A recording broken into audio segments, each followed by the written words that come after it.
Welcome back to Gene and Roger Talk Movies. I'm from Eugene. The Movie That's Dungeon. Roger. The Movie Dungeon. Yes, we're in the bunker. We did, we did create a little bit of soundproofing in here, but not enough yet. See, I hung these things with nails. So we'll see how long it lasts. Professional. In my bunker. Professional. Yeah, but hey, DIY project for sure. Today we're talking about Speak No Evil, but not the one currently playing at the theater with, who is that, James McAvoy or whatever? Yep, James McAvoy. It's the original version from 2022, and it's currently playing on Shudder, which both Eugene and I love. Actually, I let my subscription lapse. I love Shudder. I just wasn't watching it, so we let it go. But there's a significant difference between the original one and the one currently playing at the theaters. But that's a sigh. That's the American sigh. Yeah. Americans just can't take it. Well, and it's interesting because, let's get right into it. That's another topic, though, I think. Well, we'll be talking about that for sure. Because I was thinking of other movies where America decided we couldn't have that ending. So yeah, and I think some of the better horror movies are foreign horror. Yeah.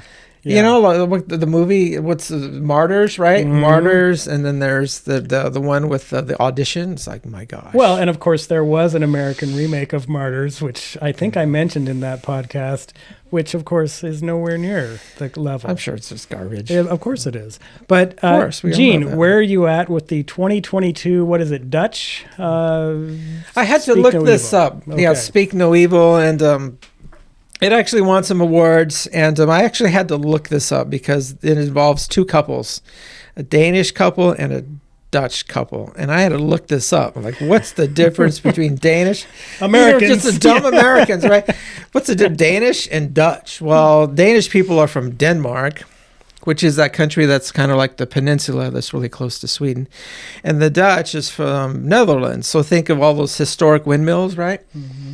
Tulips, that's Netherlands and Dutch. Okay, so yeah, two couples, and these couples meet. They're in Italy, Tuscany, Italy, and they meet. Mm-hmm. They're on vacation, and they meet. And one couple, Patrick and Karen, and Abel. There's a son. Patrick's a doctor, or he claims to be a doctor, right? And so they hit it off. You know, although Patrick and Karen are definitely the kind of like the very outgoing, effervescent people, and they kind of drive everything. But the Danish couple, Bjorn, Louise, and their daughter Agnes, they, they're just like kind of like drawn into like the Patrick and Karen's like web, so to speak, and they go along and but I think this movie is like I watched this movie with my wife, and I know, so I'm sorry, I should just get right to it. Do I like it or not? But I'm hearing this long-winded thing. No, that's fine. But my wife and I watched this, and this movie has some really deep elements going on. Because I think there's some the themes of how communicative are you as a person? You know, there's that theme going on. Do you communicate well with your partner, with your wife? You know, and also it goes how are you doing in your life? You know, because I think this movie deals with like this, because Bjorn and Louise, they're the Danish couple, Denmark. There's something clearly wrong with Bjorn. Like maybe, and my wife and I, we had this conversation about that. Like, is Bjorn, like, is he bored with his life? Is his wife and his daughter, they're not good enough for him, or he just doesn't know what he wants from life? But it seems like there's a deep sense of dissatisfaction in his life, and somehow this dissatisfaction makes him not entirely present. He makes poor decisions, and these poor decisions, it's kind of like I've heard from the NTSB, I'm going to go off on a tangent here, about airline crashes.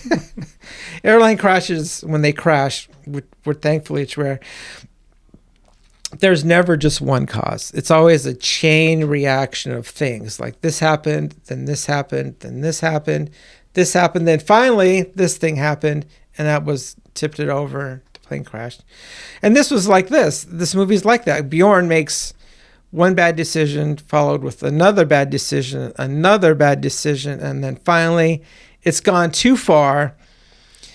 And then even at that point, Bjorn he's just weak. He doesn't fight. Mm-hmm. He gives up, and they're killed. I mean, this movie's got a lot of things going on. I mean, would I watch it again? Is it super interesting? Yeah, it is. It's like I watched it with my wife and we both talked about it afterwards. Does it make you feel uncomfortable and queasy? Is a little bit, but I'll get right to it now. I probably could have said this in the first 5 seconds. Welcome to Gene Talks Movies, everybody. Yeah. But I like this movie. Again, I like movies that you can have good conversations with your buddies or my spouse or your spouse or whatever your thing is. You can have good conversations about the movie afterwards. And this movie, I think, is that. So I would recommend this movie. Yep.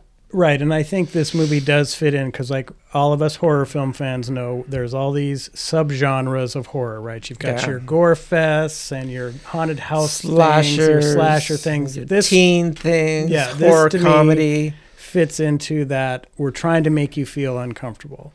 Psychological horror. And the uncomfortable movies sometimes run afoul of the protagonist has to do stupid things in order to remain in that uncomfortable situation.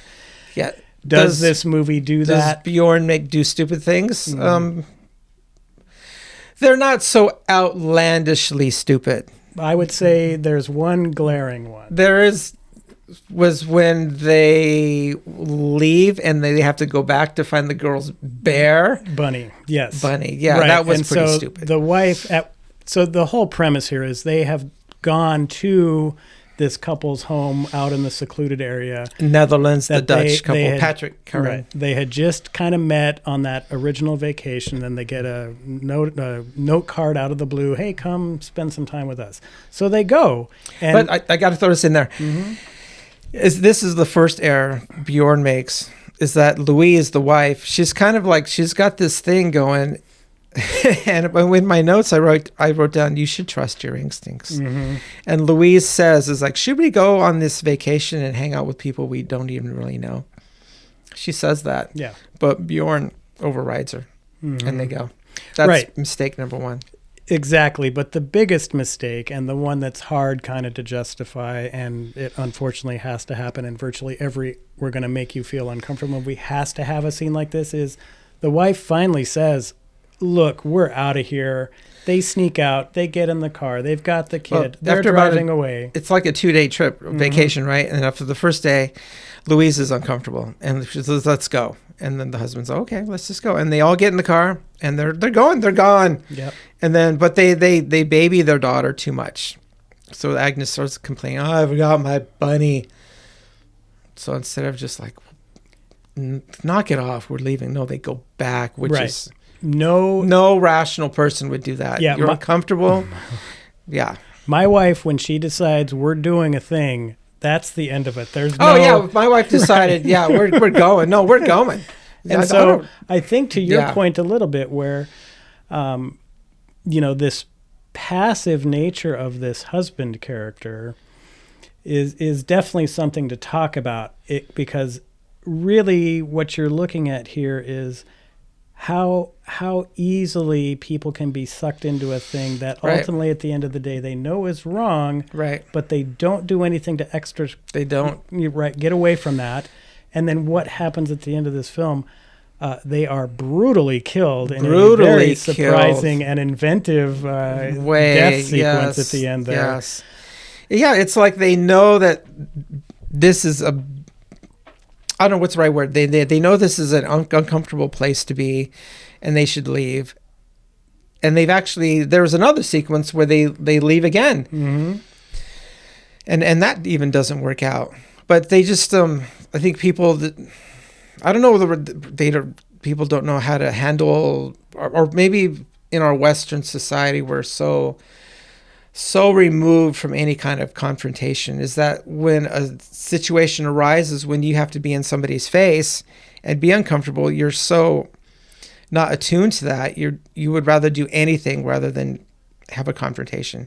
And it seems like Bjorn and Louise, the wife, are like that, because they go back to the house to get the dumb bunny, stupid stuffed bunny, right?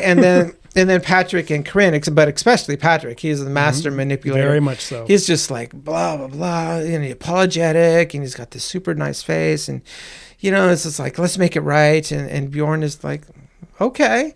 Well, no, and it's just like, what's wrong with you? Right, As the audience. His character is like the classic, I'm an abusive manipulator. Right.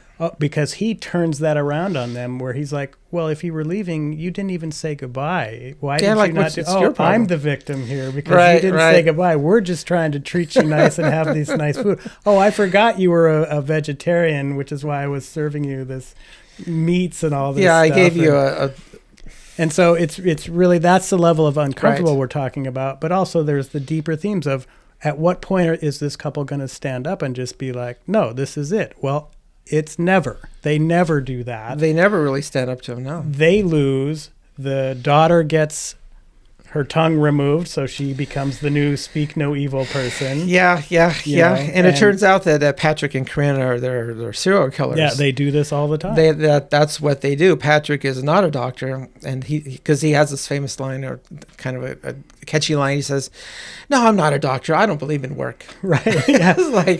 But they have a somewhat decent house and definitely some property. But then later in the movie, Bjorn, he finds like a shed in the back. And it's full of all these suitcases. Yep. All these photos. And all these photos of other couples. So he's like, yeah. Yeah, and I think the really big line in the film, though, it's coming, right, is when it's the old, why are you doing this line? And he says, because you let me. And that is right, Patrick. Yeah, that is a big, because you let me. Big line there, because he's not armed. Even at the end, he's saying, "Okay, I need you guys to strip now. Just take your clothes off and walk down over here." He's not armed. He doesn't have a weapon. They could easily have taken him on. Yeah, Patrick. There were many situations in which Bjorn and Louise could have left and they would have been safe. Well, first of all, when they left, but then they came back to get the dumb bunny. Right. If they had just left, they would have been fine. Yep. And then there was another situation where, after Bjorn found the shed, and actually there was an interior pool, and Abel was drowned inside this pool. But instead of telling Louise of what he found, he's just like, we got to go. And then he drives, but he's driving hysterically, and for some reason he gets off the main road. I think he thinks that somebody's following him, right? Because he was being followed. Yeah, but he gets off the main road, and then his car gets stuck in loose dirt. And so then he gets out of the car, and then another bad decision. So it's a multiple bad decisions. Then the car gets stuck. He leaves his wife and daughter in the car, and he goes into this house. By the time he comes back, they're not in the car anymore, but they're in Patrick's car. Mm-hmm. Yeah, and so there's that confrontation. Yeah. He's like, why are you doing this? And because you let me. You let me. And that is, I think, a big key talking point there, because all throughout our history, we as humans have allowed other people to do things, and we sit passively by and just let it happen.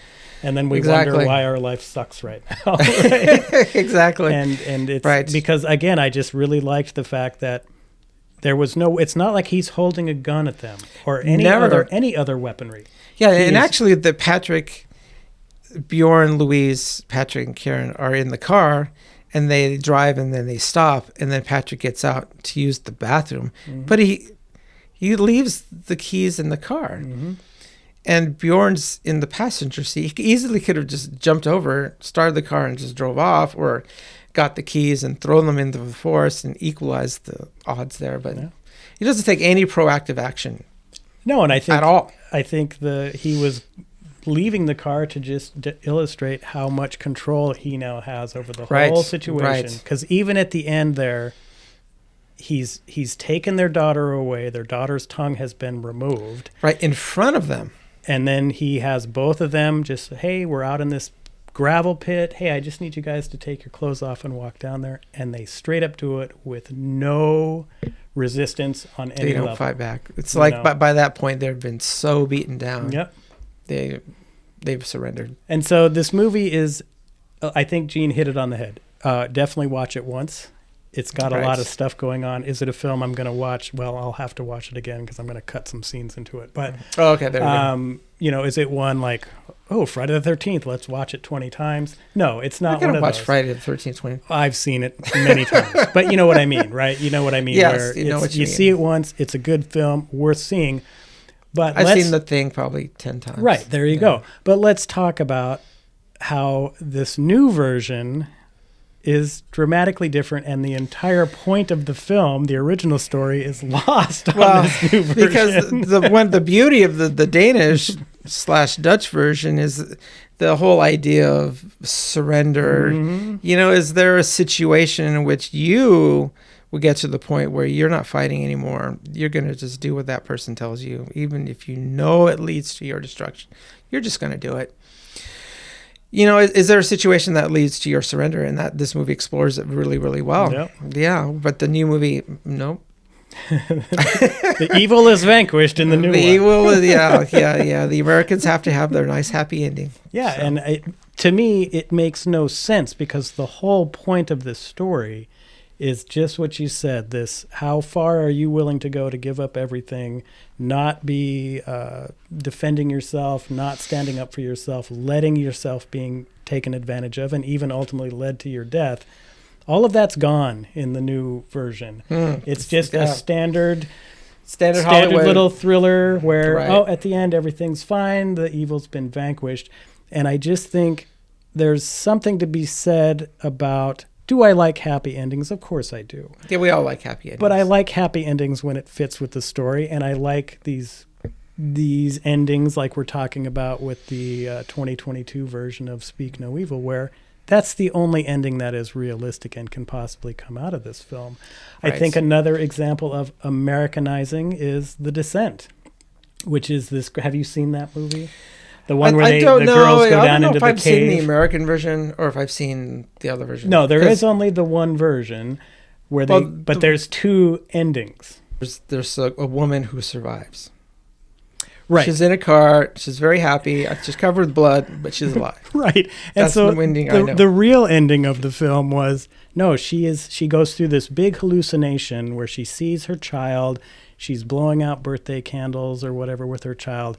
But then it cuts to the fact that she has completely lost her mind. She's deep in the cave system. Her flame is going out, which, of course, is the only thing keeping these creatures at bay. And so why did we have to have this American version where, oh, no, she actually escaped? She escapes, yeah. Because we have to have that good ending. Yeah, and there's just so many examples of that where we've got to Americanize this because we can't have Americans be sad. Yeah, my wife and I, we're talking about that. It's like, I watch Sunday football, and, there's always advertisements for the NCIS and the SUV or whatever. I don't even know what they're called anymore. It's like, but when you watch those shows, there's a crime, somebody's crying, they get together, they huddle, but at the end of the hour, it's solved. Right. Every time. So I think we've been indoctrinated. It's got to turn out well. Well, I've got to go. It doesn't. I've got to go back since we're talking about TV shows. NCIS or whatever maybe is a little more episodic, but I have to go back to Starsky and Hutch, the episode where Hutch was addicted to heroin, and then the next episode he's fine, and they never mentioned it again. Yep. So yeah, it's always got to be a good. I remember, it's like we're revealing our age. There was a Miami Vice episode where the guy, not the black guy, but the white guy, right? He becomes pathologically a slave to the serial killer, and his mind is just destroyed. And he's a wreck. But the next episode, nothing. Well, that's just how they never mentioned it again. That's my favorite never part. Happened. Jack Lord in Hawaii Five-0, his car explodes as some crazy person blows up his car. He's blind for the entire episode. The next episode, he's fine. His car is fine. No one ever mentions anything. It's beautiful. But we are way off topic on that.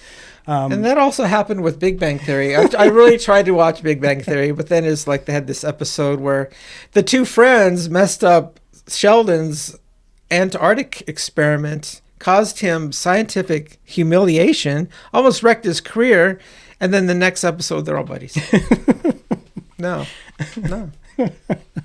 But what we're getting at is right. Sometimes with these films, there's alternate endings or original endings that have been altered for an American audience. So there's often no reason for that. I think the new remake of this film, Speak No Evil, is an egregious example of what not to do. And I think the ending of The Descent is also an example of what not to do. The director and the writer and everyone was like, this is how it needs to end. They had an original vision. Just to stick with that. Right. Imagine Easy Rider if Peter Fonda and Dennis Hopper didn't get killed at the end, right? What's the point? It's like, they're the whole on a point little of the happy film. trip, a little vacation. And it's really egregious with this because the whole point of this story and this movie is watching this couple just passively walk to their doom when they have 1,000 opportunities to escape.